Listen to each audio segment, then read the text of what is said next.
네, 추석이 며칠 앞으로 다가오고 있죠. 이 명절이면 빼놓을 수 없는 것이 바로 우리 고유의 의상, 한복일 겁니다. 하지만 요즘은 이 가족들이 한자리에 모여도 이렇게 한복을 입는 모습은 좀처럼 보기가 어려워지고 있는데요. 이 시간에는 우리 민족의 우수성을 담고 있는 이 한복의 의미는 과연 무엇이고 또 이 한복의 세계화를 위해서는 어떤 노력들이 필요한지 전문가와 함께 이야기를 나눠보도록 하겠습니다. 한복 디자이너 임정연 씨 스튜디오에 나와 있습니다. 어서 오십시오. 네, 안녕하세요. 자, 직접 한복을 입고 오셨는데요. 손수 디자인하신 옷인가요? 네, 한복이 기본 틀에서 이제 벗어나지 않는 선에서 요즘 시대 흐름에 맞게 레이스나 린넨 같은 그런 다양한 소재로 변화를 주는 것이 전통 한복이 이렇게 조금 더 다르게 나아갈 수 있는 방향이 되지 않을까 싶어서 디자인해 봤습니다. 아, 그렇군요. 네. 저희들 지금 뒤에 이제 배경에도 모니터에도 이제 한복을 입은 여러 모델들의 그 모습들이 보이는데요. 딱 봐도 이제 다양한 한복들의 모습들이 있는 것 같습니다. 그 한복 종류도 참 여러 가지인 것 같아요. 네. 한복이 색채나 문양이나 뭐 소재 같은 그런 양식적인 특성을 통해서 입는 사람의 그런 신분이나 지위 그리고 그 시대의 가치관을 나타내는데요. 네. 사실상 한복은 선조들의 어리 담긴 우리만의 고유한 의상이고 그리고 한국을 가장 잘 나타낼 수 있는 조형물 중에 하나라고 볼 수 있습니다. 그래서 한복은 과거와 현재 그리고 미래를 연결하는 그런 정신적인 연구를 해야 되고요. 예. 전통 한복의 연구는 과거의 전통 복식에 대한 제 인식을 통해서 우리 것을 확인하고 그것을 현대에 이르러서 창의적이고 뭐 획기적인 뭐 미래 한복 문화를 창조할 수 있도록 노력을 해야 됩니다. 네. 현대에 들어서 한복은 일상생활의 실용성을 충족시키는 도구로 또 전통 문화와 한국인이 자긍성을 표현하기 위한 수단으로 이용이 되고 있는데요. 네.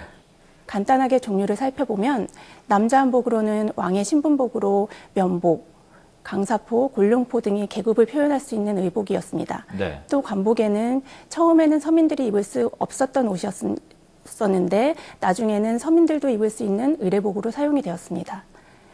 여자 한복으로는 소재나 문양, 색채, 장신구 등을 신분의 차이를 두고 착용을 했으며 왕비나 황후가 적이라든지 황원삼, 홍원상 같이 해당하는 신분 외에는 입을 수 없는 한복이 또 있었습니다. 예. 또 노건상과 화롯, 당이 같은 양반 계급은 물론이고 서민들도 입을 수 있는 예복이라서 홀리복으로 많이 이용이 되었고요.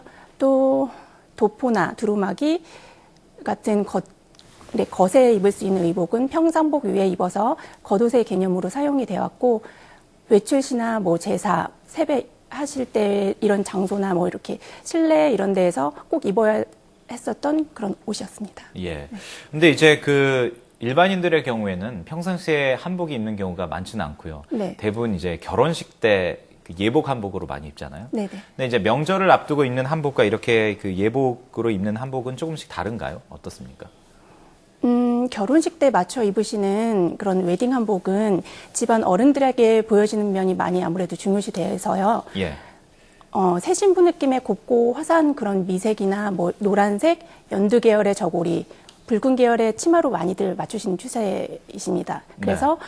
정해져 있는 색상 틀에서 많이 못 벗어나는 그런 경향이 있는데요.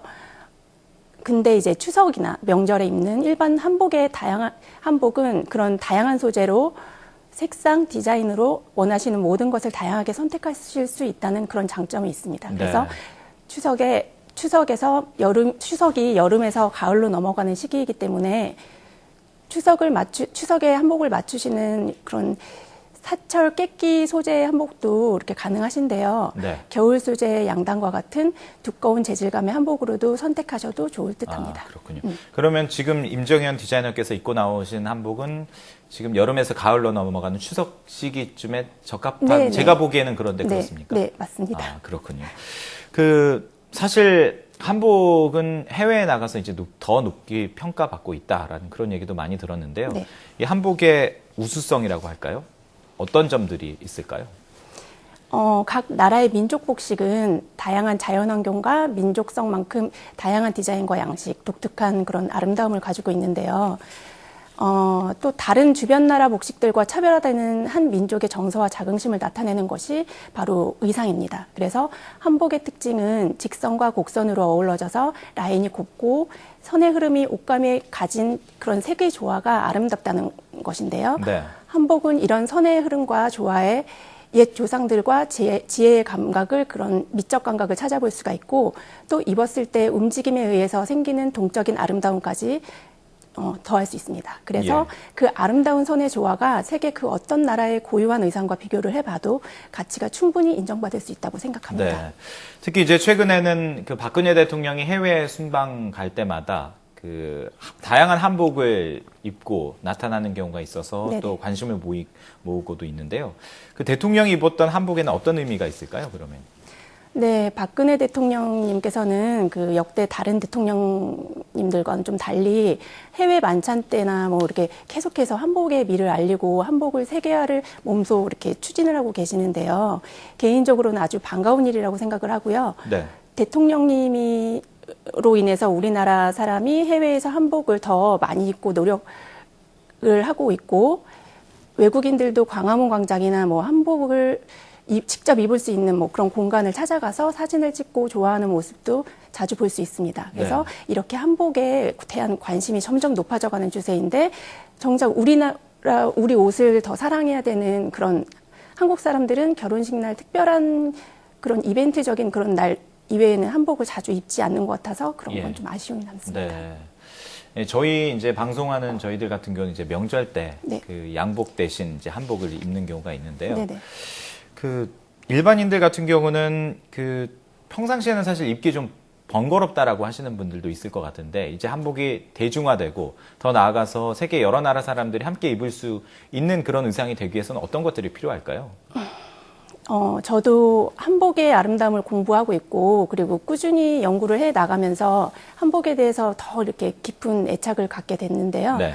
한복이 다른 의상의 그런 모방이 아니라 독창미가 있는 고유의 아름다움을 가진 복식임을 인식을 시키는 것이 이제 모든 한복을 연구하는 사람들의 과제라고 생각을 합니다. 예. 또 매년 10월 17일을 한복의 날로 지정하고 문화체육관광부에서 이제 한복 패션쇼를 개최를 하고 있는데 젊은 그런 한복 디자이너들을 발굴을 해서 정부에서 지원을 해준다는 그런 패션쇼의 취지는 참 좋은데요. 정작 많은 호응 얻지 못하고 있어서 아쉬움이 남습니다. 네. 그래서 대중들에게 한복의 날을 알리고 그리고 더 이렇게 함께 하기 위해서는 단순히 패션쇼만으로 끝나는 것이 아니라 대중매체나 방송 등을 통해서 대중에게 친숙한 연예인이나 뭐 K-팝 스타, 뭐 젊으신 연예인들, 뭐 가수, 방송인 모든 분들이 다 같이 한복을 같이 입고 그리고 공연을 하고 또 즐길 수 있는 날로 만든다면 한복에 대해서 관심도 조금 더 높아지지 않을까 싶습니다. 네, 개인적인 생각으로는 또 한복이 좀